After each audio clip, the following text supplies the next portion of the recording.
ایک تصور دیا جاتا ہے کہ پیر، زمیندار اور سیاستدان یہ عام لوگوں کو دبا کے رکھتے ہیں. آپ پیر بھی ہیں، سیاستدان بھی ہیں، زمیندار بھی. اس حوالے سے آپ کیا کہتے ہیں؟ چلے ٹکٹ تو گولڑا شریف کے کہنے پہ انہوں نے لے لی، تو گولڑا شریف ہمارے ادھر پاک پتن میں آ کے تو ووٹ تو نہیں دلوا سکے گا. 9 مئی کا واقعہ پاکستان کی ہسٹری میں ایک بڑا افسوسناک واقعہ ہے. یہ کیا سمجھتے ہیں، یہ سڈن ہو گیا ہے یا اس کی کوئی پلاننگ پراپر کی گئی تھی؟ جس وقت یہ حکومتیں بن جاتی ہیں نا جی، تو اس میں اس قسم کے لوگ آ جاتے ہیں مالچی، جو لیڈر کو غلط فیصلے کرنے پر مجبور کر دیتے ہیں. پی ٹی آئی میں ہم لوگوں نے بڑی محنت کی، میرے بچوں نے بڑی محنت کی، یہاں تک کہ جس وقت وزیر آباد پہ عمران خان صاحب پہ فائرنگ ہوئی اس وقت بھی میرا چھوٹا بیٹا جو ہے وہ ان کے ساتھ کنٹینر میں تھا. کتنے ہوپ فل ہیں آپ آئی پی پی کے حوالے سے؟ پنجاب میں کیسے جا رہی ہیں الیکشن کی جا رہی ہیں؟ کہ پاک پتن میں بھی کوئی سرپرائز دے سکتے ہیں؟ السلام علیکم ناظرین، میں پیر گور چشتی اور آپ دیکھ رہے ہیں جی ڈیجیٹل. ناظرین، آج اس شخصیت سے میں آپ کی ملاقات کروانے جا رہا ہوں. بہت ہی پیاری شخصیت، ایک زبانی شخصیت ہے، سابق ایم پی ہے، سابق تحصیل ناظم پاک پتن. اور سب سے بڑی بات یہ ہے کہ حضرت بابا فرید الدین مسعود گنج شکر رحمۃ اللہ علیہ کے خان وادی کے چشم و چراغ دیوان عظمت سید محمد چشتی صاحب میرے ساتھ موجود ہیں. دیوان صاحب بہت شکریہ، آپ نے ہمیں وقت دیا. کیسے مزاج ہے؟ اللہ تعالیٰ کا احسان ہے، شکر الحمدللہ. دیوان صاحب، آپ ایک بڑے پیر گھرانے سے آپ کا تعلق ہے، پاک فوج میں بھی سرو کیا ہے، سیاست میں پھر کیسے انٹری ہوئی؟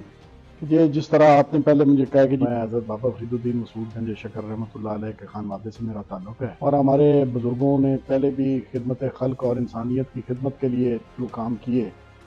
فوج چھوڑنے کے بعد میں نے بھی یہی سوچا کہ اپنے علاقے کی خدمت کی جائے، اور اس لیے میں سیاست میں آیا. خاص طور پہ ایک طبقے کی جانب سے ایک تصور دیا جاتا ہے کہ پیر، زمیندار اور سیاستدان یہ عام لوگوں کو دبا کے رکھتے ہیں، دبوچ کے رکھتے ہیں. آپ پیر بھی ہیں، سیاستدان بھی ہیں، زمیندار بھی. اس حوالے سے آپ کیا کہتے ہیں؟ جی میں تو نہیں سمجھتا کہ کوئی ایسی بات ہے، کیونکہ میرا تو لوگوں کے ساتھ بڑا پیار محبت والا یہ رشتہ رہا ہے. حضور بابا صاحب کی وجہ سے لوگ بڑی عزت اور احترام دیتے ہیں، اور جہاں عزت احترام ملے تو وہاں پھر پیار اور محبت سے ہی بات چلتی ہے.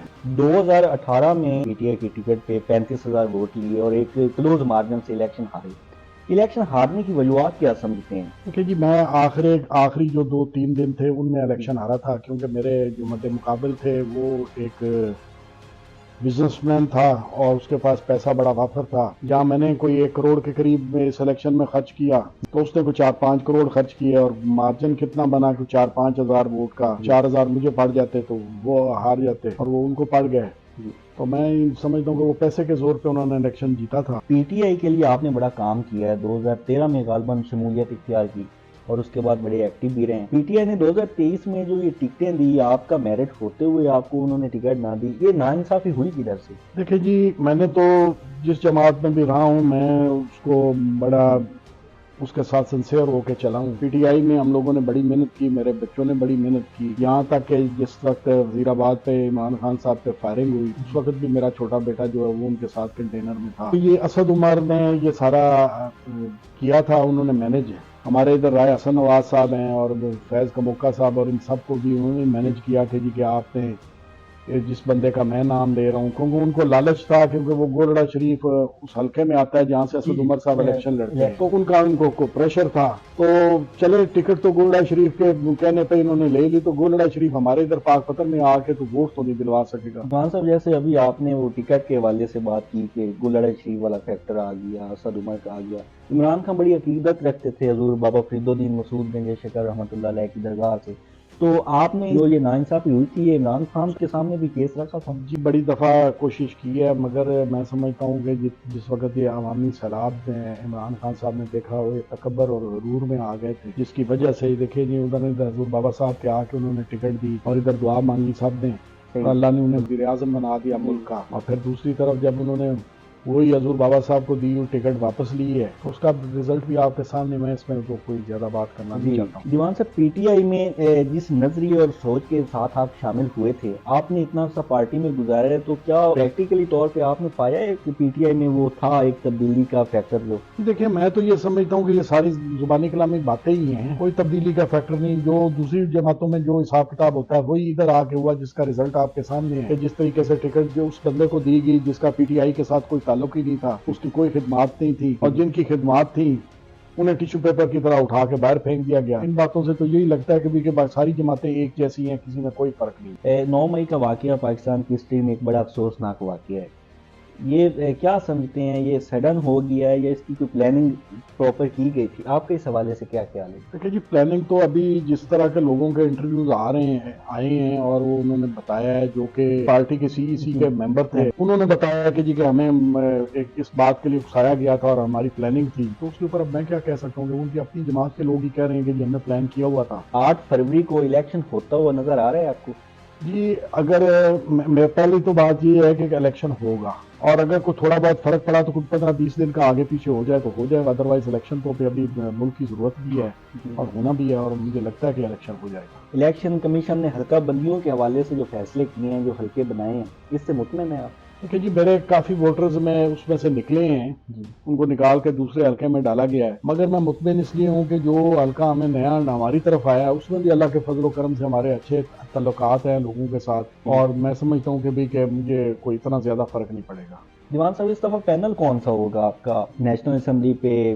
باقی جو ونگز ہیں اس حوالے سے کوئی ابھی چل رہی ہے بات چیت؟ دیکھیے جی، جو آئی پی پی کے حوالے سے بات چل رہی ہے تو سیٹ ایڈجسٹمنٹ کی بات ہو رہی ہے، دیکھیں وہ مکمل ہوتی ہے یا نہیں ہوتی ہے، اس میں کچھ پارٹیوں کو کامیابی ہوتی ہے یا نہیں ہوتی، نون لیگ کے ساتھ ہو رہی ہے، تو اس کے بعد پھر پتہ چلے گا، اور پھر یہ کہ الیکشن شیڈول آ جائے تو اس پہ پتہ چل جائے کہ کون کون سے لوگ کس جماعت سے لڑ رہے ہیں، کون کون سے لوگ آزاد لڑ رہے ہیں، اس کے بعد ہی پینلز کا فائنل ہوگا کہ ہم کس کے ساتھ علاج کرتے ہیں اور کیسے چلتے ہیں۔ کتنے ہوپ فل ہیں آپ آئی پی پی کے حوالے سے؟ پنجاب میں کیسی تیاریاں الیکشن کی جا رہی ہیں؟ کہ پاک پتن میں بھی کوئی سرپرائز دے سکتے ہیں؟ دیکھیں جی، پاک پتن کے حوالے سے کوئی چھوٹا شہر ہے تو میں سمجھتا ہوں کہ اگر اس میں کوئی اتنا خاص فرق نہیں پڑنا، ایک طرح سے تو آئی پی پی جو ہے وہ یہی ہے کہ ہمیں آزاد ہی الیکشن لڑنا پڑنا ہے، نئی جماعت ہے، باقی یہ ہے کہ نئی جماعتیں پہلے بھی آئی ہیں، کاف لیگ بھی نہیں بنی تھی، اسی طرح کی اور جماعتیں بھی بنی تھی، پی ٹی آئی بھی نہیں بنی ہاں تھی۔ پی آئی بھی نہیں بنی تھی، اور وہ کامیاب بھی ہوئی ہیں اس وقت، حالانکہ ان کے اتنے ووٹس نہیں تھے پھر بھی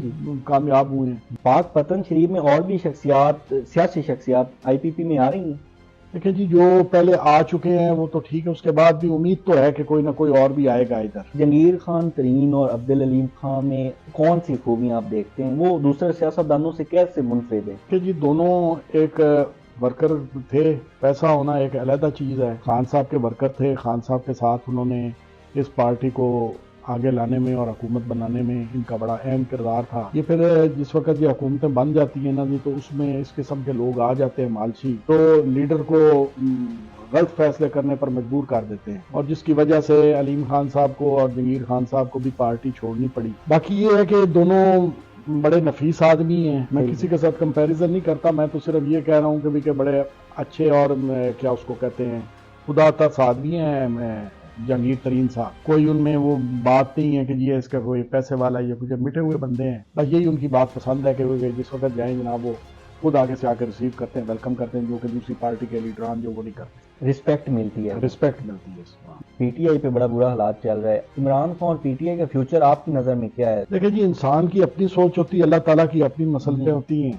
خان صاحب کو خراب تو ان کے دوستوں نے کیا ہے، اور خان صاحب ویسے بھی تھوڑا ضد کر جاتے ہیں کہ کیونکہ جس طرح کے یہ اسمبلیاں توڑنے والا معاملہ تھا، پنجاب بھی ان کے پاس تھا، کے پی کے بھی ان کے پاس تھا، گلگت بلتستان، آزاد کشمیر، سارا کچھ ہونے کے باوجود انہوں نے سب کچھ اپنے ہاتھ سے ہی توڑ توڑا کے پارٹی کا ستیہ ناش کر دیا، تو اس کے ذمہ دار تو میں سمجھتا ہوں خان صاحب خود ہی ہیں۔ اب بھی کچھ بھی نہیں بگڑا، اللہ بہتر کرے گا، حالات صحیح ہو جائیں گے، اور اگر خان صاحب نے پھر انہی مالچیوں کے کہنے پہ فیصلے کیے جو ان کو اب چھوڑ کے جا چکے ہیں، صاحب دیکھ لیں، اسد عمر کو دیکھ لیں، اور یہ جو باقی فواد چودھری ہے اور ایسے لوگ کئی ہیں جو چھوڑ کے جا چکے میں بھی فواد چودھری بڑا ان پیش سب کا ہاتھ تھا جی، انہوں نے بیڑا غرق کیا سارا، اور خان صاحب کو بھی ڈی ٹریکٹ کیا، اور خان صاحب نے ان کے باتیں سنی، اور جس کا انہیں آج تک نقصان ہو رہا ہے۔ اللہ کرے کہ حالات بہتر ہو جائے، ہمیں تو اس ملک سے مطلب ہے جی، یہ ملک ہے تو ہم ہیں، جماعتیں تو آتی جاتی رہیں گی، ہم تو دعا ہے کہ اللہ تعالیٰ اس پاکستان کو محفوظ رکھے۔ جوان صاحب، آخری سوال ہے، اگر پاک پتن کے لوگ آپ کو منتخب دوبارہ ایم پی اے کرتے ہیں تو کون سے پاک پتن کے مسائل ہیں جو آپ ترجیح بنیادوں پہ آپ حل کریں گے؟ جی، ہمارے پاک پتن کے جو سب سے بڑا میڈیکل کا مسئلہ ہے اور تعلیم کا مسئلہ ہے، یہ دو جو مسئلے ہیں جی، ان کو میں ترجیح بنیادوں پہ حل کروں گا، خاص کر کے جو یہ میڈیکل کا ہے، میں ہمارے ہسپتالوں کا کوئی حال نہیں، اس پہ لوگوں کو کوئی چھوٹی سی بھی تکلیف ہو جائے تو سہیوال ریفر کر دیا جاتا ہے یا لاہور ریفر کر دیا جاتا ہے، تو میں یہی کوشش کروں گا کہ سب سے پہلے تو کہ ہمارے ہسپتال کو اپ گریڈ کیا جائے، تو اس سے لوگوں کو بڑا فائدہ پہنچے گا، اور تعلیم کے جو ہمارے ہیں کوئی یونیورسٹیز کا مسئلہ ہے وہ انشاءاللہ تعالیٰ ترجیح بنیادوں پہ حل کروائیں گے کہ لوگوں کو، ہمارے ادھر کے شہریوں کو